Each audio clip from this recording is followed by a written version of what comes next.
untuk mendengarkan firman Tuhan. Pada hari ini kita berdoa. Sungguh kami bersyukur ya Tuhan, kalau hari ini Kau berikan kami sukacita, Kau berikan kami kesehatan, sehingga ya Bapa kami boleh mendengarkan firman-Mu. Ajari kami, berkati hati kami, pikiran kami, sehingga saat kami mendengarkan firman-Mu tidak menjadi sia-sia. Berkati juga yang akan mengabarkan firman-Mu, pakai hamba-Mu luar biasa. Dalam nama Tuhan Yesus kami sambut firman-Mu. Amin. Firman Tuhan pada hari ini dalam Matius 25 ayat yang ke-14 sampai dengan 30. Dengan perikop perumpamaan tentang talenta. Sebab hal kerajaan surga sama seperti seorang yang mau pergian ke luar negeri, yang memanggil hamba-hambanya dan mempercayakan hartanya kepada mereka. Yang seorang diberikannya 5 talenta, yang seorang lagi 2, dan yang seorang lain lagi 1, masing-masing menurut kesanggupannya, lalu ia berangkat. Segera pergilah hamba yang menerima 5 talenta itu, ia menjalankan uang itu lalu beroleh laba 5 talenta. Hamba yang menerima 2 talenta itu pun berbuat demikian juga dan menerima laba 2 talenta.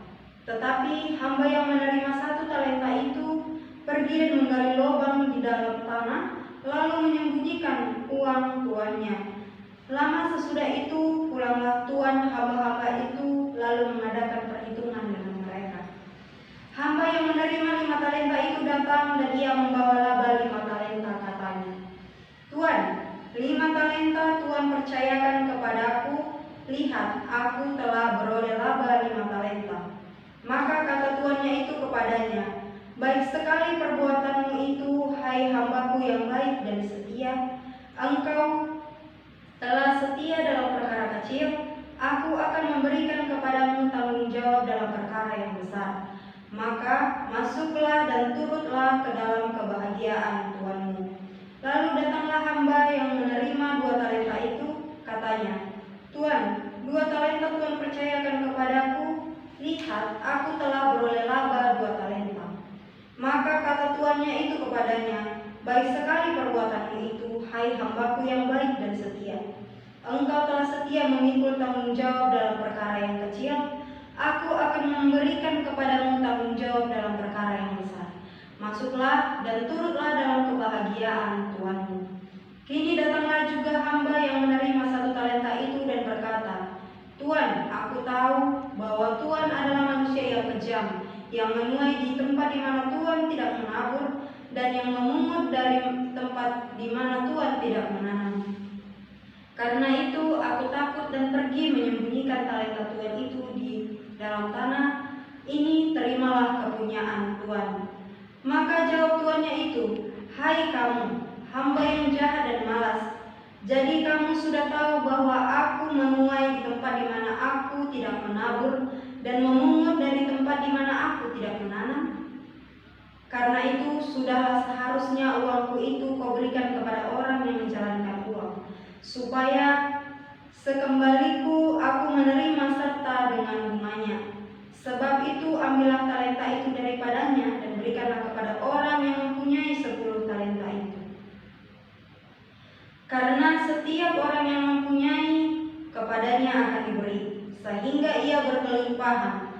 Tetapi siapa yang tidak mempunyai, apapun juga yang ada padanya akan diambil daripadanya. Dan campakkanlah hamba yang tidak berguna itu ke dalam kegelapan yang paling gelap, di sanalah akan terdapat ratap dan kertak gigi. Demikian pembacaan firman Tuhan. Firman Tuhan hari ini talenta dan tanggung jawab. Dalam kitab Injil Matius memuat amanat, kabar baik, bahkan pengajaran-pengajaran Kristus semasa hidupnya.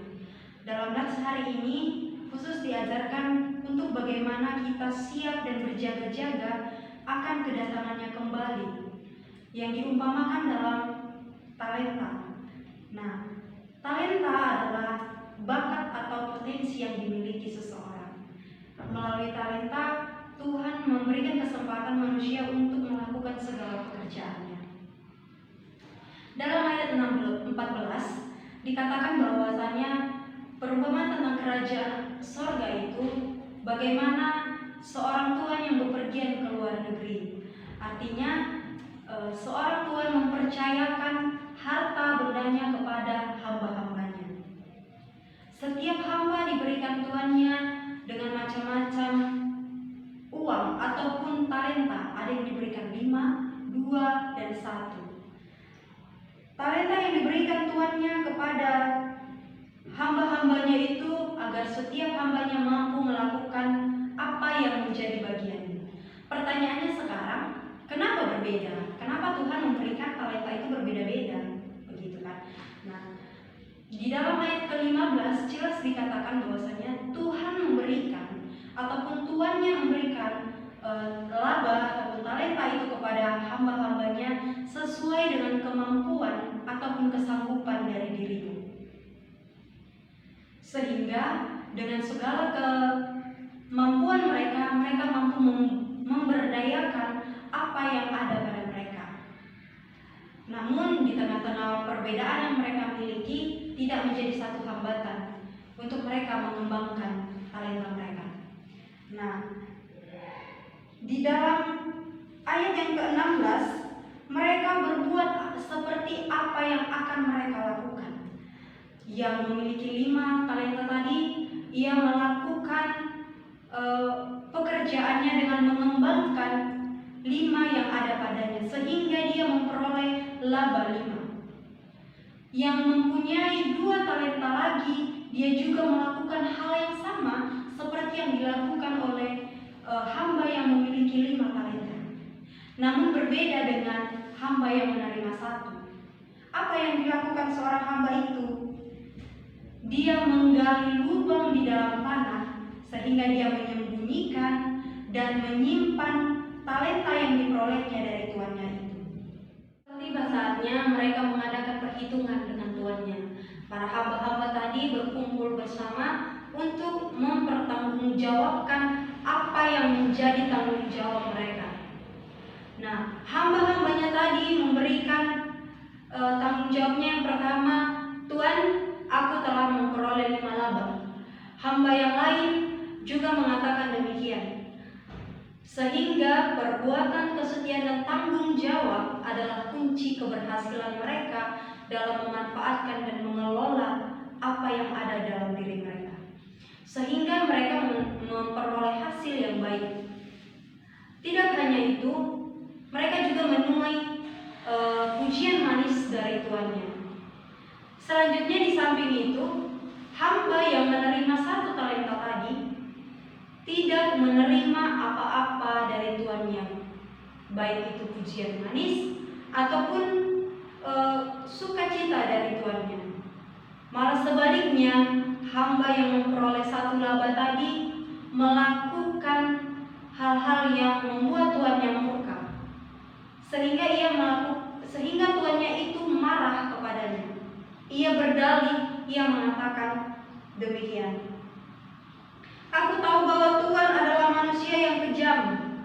Nah, hal demikian merupakan suatu pembelaan diri yang dilakukannya dengan mengatakan ia merasa takut. Ia merasa takut dengan hal yang dilakukan Tuhan itu, sehingga dia mencari lubang dan menggali lubang di dalam tanah sehingga ia menguburkan dalam talenta atau laba yang diperolehnya dari tuannya itu. Pembelaan-pembelaan yang dilakukannya tidak menghasilkan apa-apa, hanya saja ia menghasilkan murka, sehingga tuannya mengatakan kepada dia, hai hamba yang malas, bahkan hamba yang jahat. Oleh karena kemalasannya dalam pekerjaan, sehingga dia dianggap jahat oleh tuannya. Selain itu, tuannya menarik talenta daripadanya dan memberikannya kepada hamba yang memiliki 10 talenta tadi. Sebab siapa mempunyai kepadanya akan diberikan sehingga ia berkelimpahan. Artinya, di mana setiap orang memiliki dan mau mengembangkan potensi yang ada di dalam dirinya, kepadanya akan diberikan, sehingga ia memperoleh kelimpahan, baik itu berkat maupun sukacita. Di samping talentanya yang ditarik daripadanya, dia juga dilemparkan ke Artinya di sana ada kertak gigi, ada kesengsaraan, ada duka cita, atau dikatakan di luar dari kerajaan Allah. Di sana ia memperoleh duka cita yang sangat besar. Oleh karena itu, saudara-saudara yang terkasih di dalam Tuhan Yesus, apa yang kita pilih, apa yang kita pikirkan di saat kita mendengarkan firman Tuhan hari ini? Firman Tuhan yang mengajarkan kita untuk melihat siapa diri kita, bagaimana kehidupan kita yang Tuhan telah rancangkan talenta-talenta yang indah bagi kita. Apa yang kita lakukan di dalam talenta kita sehingga setiap apa yang kita kerjakan, apa yang kita usahakan itu memperoleh hasil yang baik. Melalui firman hari ini, apa yang perlu kita bawa pulang dan apa yang perlu kita lakukan dalam kehidupan kita sehari-hari. Saudara-saudaraku yang terkasih, talenta dan tanggung jawab adalah hal yang berbeda. Dua hal yang sangat berbeda tetapi saling beriringan. Talenta itu memiliki tanggung jawab yang besar. Tanggung jawab kepada diri sendiri, tanggung jawab kepada lingkungan, bahkan tanggung jawab kepada Tuhan kita. Setiap manusia yang ada di muka bumi ini sudah memiliki talenta atau potensi yang khusus. Talenta yang beragam tersebut menandakan bahwasannya kebesaran Allah itu yang luar biasa di dalam manusia, di dalam ciptaannya, sehingga manusia itu memiliki talenta yang berbeda-beda. Ada yang sebagai penyanyi, ada yang pandai mengajar, ada yang pandai menasehati, bahkan ada pandai bermusik. Nah, di dalam perbedaan ini kita dituntut untuk mempertanggungjawabkan apa yang ada pada kita. Selanjutnya, saudara-saudara yang terkasih, apa yang perlu kita ingat dan apa yang perlu kita terapkan? Yang pertama itu, firman Tuhan menegur kita untuk kita memaksimalkan apa yang ada dalam diri kita. Artinya kita disuruh untuk memaksimalkan hidup melalui apa yang ada pada kita. Baik itu talenta, baik itu harta, benda, dan lain sebagainya. Hidup adalah anugerah yang Tuhan berikan kepada kita, kepada manusia, dan setiap manusia telah Tuhan rancangkan hal-hal yang indah di dalam kehidupannya. Lantas bagaimana respon kita terhadap apa yang Tuhan berikan kepada kita?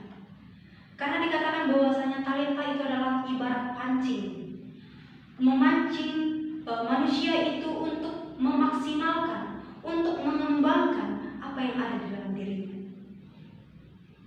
Sepanjang kita hidup adalah masa di mana kita dipercayakan Tuhan untuk mengelola, bahkan berbuat yang terbaik agar menjadi lebih baik. Tidak menjadi lebih baik saja, bahkan agar menjadi lebih berguna di dalam kehidupan kita sehari-hari. Berguna bagi orang lain, bahkan juga berguna untuk diri kita sendiri. Di samping itu, kita juga memaksimalkan hidup untuk kesetiaan akan perkara-perkara kecil dan bertanggung jawab akan setiap perbuatan yang ada di dalam diri kita. Lalu yang kedua adalah bagaimana kita untuk menghindari alasan. Alasan adalah hal-hal yang berasal dari si jahat. Kalau orang-orang sering beralasan, berarti adalah orang-orang yang sulit untuk bertanggung jawab. Kurang dalam hal bertanggung jawab. Dia selalu mencari-cari alasan. Kalaupun dia sudah salah, dia tetap mencari alasan untuk membenarkan dirinya. Alasan mendatangkan murka, bahkan hukuman. Selain itu, alasan juga mendatangkan malapetaka di dalam hidup kita. Orang yang mencari alasan dan membela diri atas kesalahannya adalah orang yang menopengkan alasan itu untuk bermalas-malasan, seperti hamba yang menerima satu laba tadi. Dia menopengkan segala alasan, menopengkan tuannya tadi untuk bermalas-malasan. Bagaimana dengan kita? Apakah kita masih sering mencari-cari alasan di dalam kehidupan kita? Kita mencari-cari alasan untuk tidak melakukan apapun, padahal kita sudah memiliki talenta lebih, padahal kita sudah memiliki kemampuan lebih. Tetapi kita mencari-cari alasan, oh jangan aku, oh bukan aku, carilah yang lain, aku nggak mampu, begitu. Yang selanjutnya saudara-saudara yang terkasih di dalam Tuhan Yesus, hal ketiga yang perlu kita pegang teguh adalah siap dan bertanggung jawab. Anak-anak Tuhan, jemaat-jemaat Tuhan itu dituntut untuk bertanggung jawab. Apapun yang ada di dalam dirinya, apapun yang perbuatannya, itu dituntut pertanggungjawaban. Dari nats ini kita diajari siap kapan saja Tuhan itu artinya kita siap kapan saja Tuhan itu memanggil kita, karena kita tidak tahu kapan itu Tuhan datang. Anak saja tidak tahu kapan dia akan datang, karena yang tahu hanya Bapa, yang terambil dalam Matius 24 ayat 36 dan 42. Oleh karena itu, saudara-saudaraku, kita harus benar-benar mempersiapkan hati kita, pikiran kita, hidup kita untuk menyambut kedatangan Tuhan Yesus yang kedua kalinya, untuk menghakimi orang-orang yang ada di dunia ini. Dalam kehidupan kita, Tuhan berikan kita kesempatan kita untuk melakukan apa yang kita mau, tetapi tidak menjadi menyimpang dari apa yang Tuhan inginkan dalam kehidupan kita. Lantas, bagaimana tanggung jawab kita di atas segala apa yang kita lakukan? Bagaimana pertanggungjawaban kita kepada Tuhan? Apa yang perlu kita pertanggungjawabkan kepada Tuhan? Yang pertama itu potensiku yang harus kupertanggungjawabkan kepada Tuhan. Yang kedua adalah usahaku, bagaimana aku bisa mengusahakan apa yang ada di dalam diriku. Usahaku bagaimana aku bisa menyenangkan hati Tuhan di dalam setiap pelayananku, pelayanan saudara-saudari, di dalam kehidupan saudara. Selanjutnya Bapak Ibu, saudara-saudari yang dikasihi Tuhan, saat kita sudah siap dan bertanggung jawab akan apa yang Tuhan percayakan kepada kita, baik itu talenta kita yang kita terima dari Tuhan, maka kita akan menerima upah. Segala sesuatu yang Tuhan percayakan kepada kita dan apa yang kita usahakan dalam kehidupan kita itu tidak sia-sia. Tuhan menjanjikan upah yang besar. Di dalam nats hari ini, Tuhan menjanjikan sukacita. Upah kita adalah sukacita dan ikut serta di dalam kebahagiaan Tuhannya. Artinya kita ikut serta di dalam kerajaan Allah, di dalam kerajaan surga. Tapi kalau kita tidak siap, kita akan memperoleh nasib sama seperti hamba yang dibuang di dalam kegelapan yang sangat gelap. Di sana ada kata gigi ataupun kesengsaraan, bahkan duka cita yang mendalam. Atau dengan kata lain, di luar kerajaan Allah ataupun di luar kerajaan surga. Nah, saudara-saudara yang terkasih dalam Kristus Yesus, melalui firman hari ini kita diberikan dua pilihan. Apakah kita mau melakukan pilihan yang pertama, yaitu kita melakukan sesuai dengan keinginan hati Tuhan kita. Kita mengenal diri, kita mampu memaksimalkan diri dengan mempertanggungjawabkan talenta yang ada dalam diri kita sehingga berkembang dan mampu mempertanggungjawabkannya kepada Tuhan. Atau kita memilih pilihan yang kedua, kita mencari-cari alasan dan mencari-cari pembelaan untuk kita bermalas-malasan dengan tidak mengembangkan apa yang menjadi bagian kita. Sekarang pilihan ada di tangan saudara-saudara yang terkasih di dalam Tuhan. Untuk menutup firman Tuhan hari ini, kita bersatu di dalam doa. Sungguh kami bersyukur ya Tuhan Yesus, firman-Mu telah mengajarkan kami, bahkan menegur kami bahwa setiap kami yang ada saat ini kami memiliki talenta. Tuhan, ajarkan kami sehingga kami mengerti apa yang menjadi talenta kami. Pimpin kami melalui Roh Kudus-Mu sehingga kami mampu mengembangkan dan mempertanggungjawabkan apa yang menjadi pertanggungjawaban kami ke dalam tangan-Mu. Sehingga kelak tiba saatnya nanti Tuhan, kami mampu dan kami siap untuk menyambut kedatangan-Mu. Di dalam Kristus Yesus kami berdoa dan mengucap syukur.